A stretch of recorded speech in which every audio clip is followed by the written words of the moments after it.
রাজু বসুমতারি হত্যাকাণ্ডের fast track বিচার এবং কঠোর শাস্তির দাবিতে চিরাঙের বিজনীতে সাংবাদিক সম্মেলন করল সারা অসম বাঙালি যুব ছাত্র ফেডারেশন। শনিবার রাতে বিজনীর সম্পর্ক হোটেলের সভাকক্ষে আয়োজিত এই সম্মেলনে বিজনী জেলা ইউপিপিএল এর সভাপতি তথা জেলা ক্রীড়া সংস্থার যুগ্ম সম্পাদক জীবনানন্দ বসুমতারির নৃশংস হত্যাকাণ্ডের তীব্র নিন্দা জানানো হয়।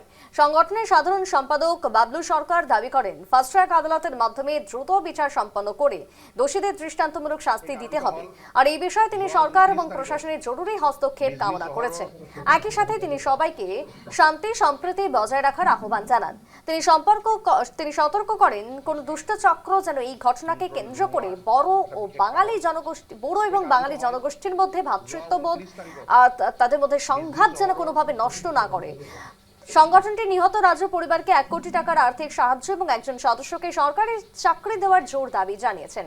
বিজনীতে সারা অসম বাঙালি যুব ছাত্র ফেডারেশনের সাংবাদিক বৈঠক রাজু বসুমতারির হত্যাকাণ্ডের ফাস্ট ট্র্যাক বিচার এবং কঠোর শাস্তির দাবি।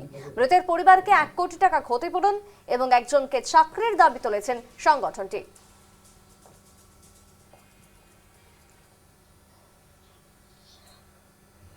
যোৱা 29 তাৰিখত বিজনী চহৰৰ এখন ঠাইত আমাৰ বিজনী চহৰৰ এজন স্পৰ্ট পাৰ্চন যিজনৰ নাম জীৱানন্দ বসুমতাৰী ওৰফে ৰাজু, সকলোৱে আমি বিজনী চহৰৰ মাজমজিয়া ৰাজুদা বুলি চিনি পাওঁ।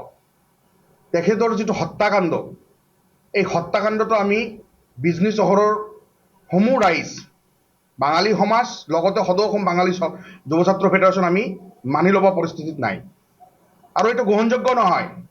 যিখিনি ঘটনা বিজনী চহৰৰ মাজমজিয়াত হৈছে, এইটোক আমি তীব্ৰ ভাষাৰে গৰিহণা জনাইছোঁ, ধিক্কাৰ জনাইছোঁ। আৰু যিসকলে এই হত্যাকাণ্ডৰ লগত জড়িত, ইতিমধ্যে আমি দেখা পাইছোঁ বিজনী প্ৰশাসনে, অসম পুলিচে 3জনক কৰায়ত্ব কৰিছে।